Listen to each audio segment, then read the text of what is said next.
열과생활 첫 번째 영상에서 물체의 온도에 따른 입자의 운동과 이와 관련된 다양한 현상들을 살펴보았는데, 간단하게 복습해보면 온도가 높은 물체 A와 온도가 낮은 물체 B가 있다고 한다면, 온도가 높은 물체는 그만큼 열에너지를 많이 가지고 있는 것이고, 온도가 낮은 물체는 열에너지를 적게 가지고 있는 상태라고 했습니다. 그리고 온도가 높은 물체를 이루고 있는 입자들의 운동 상태를 살펴보면, 온도가 높은 물체일수록 입자들이 활발하게 운동하고 있는 상태이고, 온도가 낮은 물체는 그 물체를 이루는 입자들이 비교적 둔하게 운동하고 있는 상태라고 했습니다.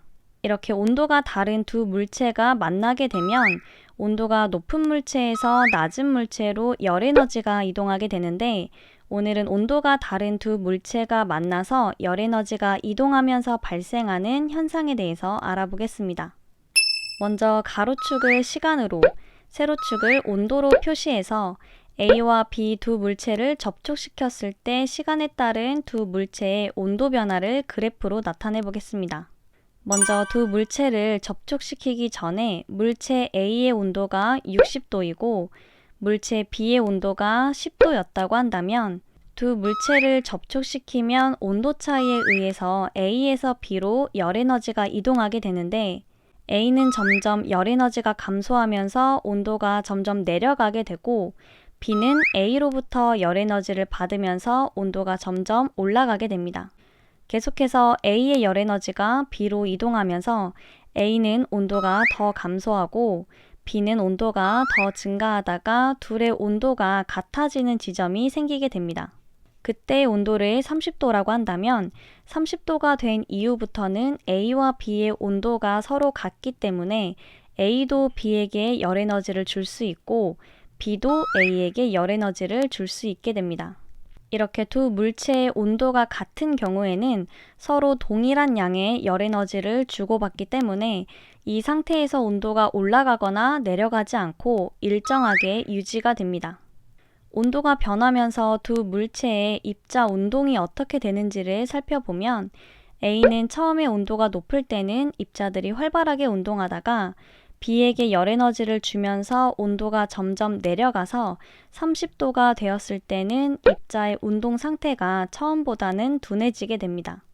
B는 처음에 온도가 낮을 때는 입자들이 둔하게 운동하다가 A로부터 열에너지를 받아서 온도가 점점 올라가다가 30도가 되었을 때는 입자의 운동이 처음보다 활발해지게 됩니다. A는 시간이 지날수록 입자의 운동이 둔해지고 B는 입자의 운동이 활발해지는데, 두 물체의 온도가 같아진 이후부터는 두 물체의 입자 운동 상태가 동일해집니다. 이렇게 온도가 높은 물체에서 낮은 물체로 열에너지가 이동하여 온도가 같아진 상태, 즉 입자의 운동이 동일해진 상태를 열평형 상태라고 합니다. 여기서 평형이라는 말은 한쪽으로 기울어지지 않고 안정된 상태라는 뜻인데, A와 B가 온도가 같아서 서로 주고받는 열에너지가 동일하게 안정된 상태를 의미합니다. A와 B의 온도가 동일해진 시점부터 열평형에 도달했다라고 표현하는데, 이때 주의해야 할 점은 열평형에 도달한 이후부터는 온도가 변하지 않기 때문에 A와 B 사이에 열에너지가 이동하지 않는 것처럼 보이지만, 열평형에 도달한 이후에도 A와 B 사이에 열에너지는 계속 이동하고 있고, 다만 서로 이동하는 열의 양이 같아서 온도가 변하지 않는 상태라는 것을 알아두시기 바랍니다. 그래프의 온도 변화 구간을 나누어서 이동하는 열에너지의 양을 살펴보면, 맨 처음에는 두 물체 사이의 온도 차이가 가장 크기 때문에 A에서 B로 이동하는 열에너지가 가장 많고, 두 번째 구간에서는 둘의 온도 차이가 많이 줄어들었기 때문에 A에서 B로 이동하는 열에너지의 양도 줄어들게 됩니다. 열평형을 이루게 된 세 번째 구간에서는 A와 B의 온도가 같기 때문에 서로 같은 양의 열에너지를 주고받게 됩니다. 따라서 두 물체의 온도 차이가 가장 클 때는 가장 많은 양의 열에너지가 A에서 B로 이동하게 되고, 온도 차이가 줄어들수록 이동하는 열에너지의 양도 점점 줄어들다가 열평형 상태에 도달하면 A와 B가 아주 적은 양의 열을 서로 주고받게 됩니다.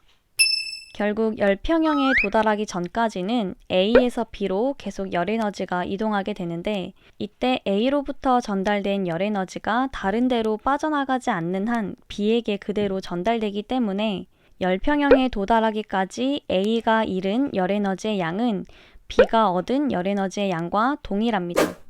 그런데 온도 변화를 살펴보면 A는 열평형에 도달하기까지 30도가 내려갔고 B는 20도가 올라갔습니다.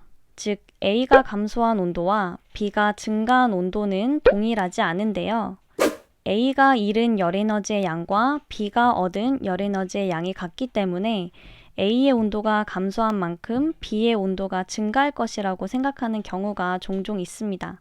그런데 비열에 대해서 배운 내용을 다시 떠올려 보면 물체마다 비열이라고 하는 성질이 다르기 때문에 같은 양의 열에너지를 가해줘도 어떤 물체는 온도가 빠르게 올라가지만 어떤 물체는 온도가 천천히 올라가게 됩니다. 만약에 A가 금속 냄비이고 B가 뚝배기라고 가정해서 금속 냄비에서 빠져나간 열에너지가 그대로 뚝배기에 전달된다고 해도 비열이 큰 뚝배기는 온도가 잘 변하지 않기 때문에 금속 냄비의 온도가 감소한 만큼 뚝배기의 온도는 올라가지 않을 것입니다. 또한 두 물체의 질량도 고려를 해주어야 합니다.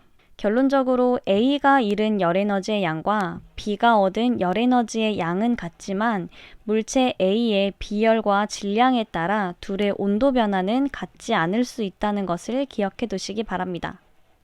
오늘 배운 내용을 정리하면 온도가 높은 물체와 온도가 낮은 물체가 만나면 온도가 높은 물체에서 낮은 물체로 열에너지가 이동하게 되는데, 온도가 높은 물체는 열에너지가 점점 감소하면서 온도가 감소하고 입자의 운동이 둔해지게 됩니다.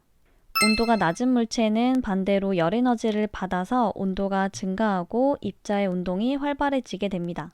그러다가 두 물체의 온도가 같아지는 상태를 열평형이라고 하고, 열평형에 도달한 이후에는 온도가 같아진 두 물체가 서로 같은 양의 열에너지를 주고받게 되어 온도가 변하지 않게 됩니다.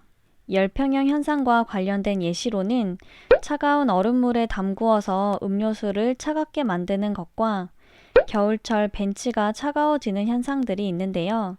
얼음물에 담그게 되면 얼음의 차가운 온도와 음료수의 온도가 서로 열평형을 이루게 되어 음료수가 시원하게 됩니다. 벤치가 차가워지는 현상도 차가운 온도의 공기와 벤치가 서로 만나서 열평형을 이루는 현상으로 설명할 수 있는데, 흔히 우리가 느낄 때 나무 부분이 금속 부분보다 더 따뜻하게 느껴지는 이유는 금속은 열이 빠르게 전달되지만 나무는 열이 빠르게 전달되지 않아서 우리가 느낄 때 나무를 더 따뜻하게 느끼는 것입니다. 하지만 열평형을 이루고 있기 때문에 차가운 공기와 나무와 금속의 온도는 모두 동일합니다. 이렇게 오늘은 열평형 현상에 대해서 알아보았는데요. 오늘 배운 내용들도 잘 정리해 두시기 바랍니다.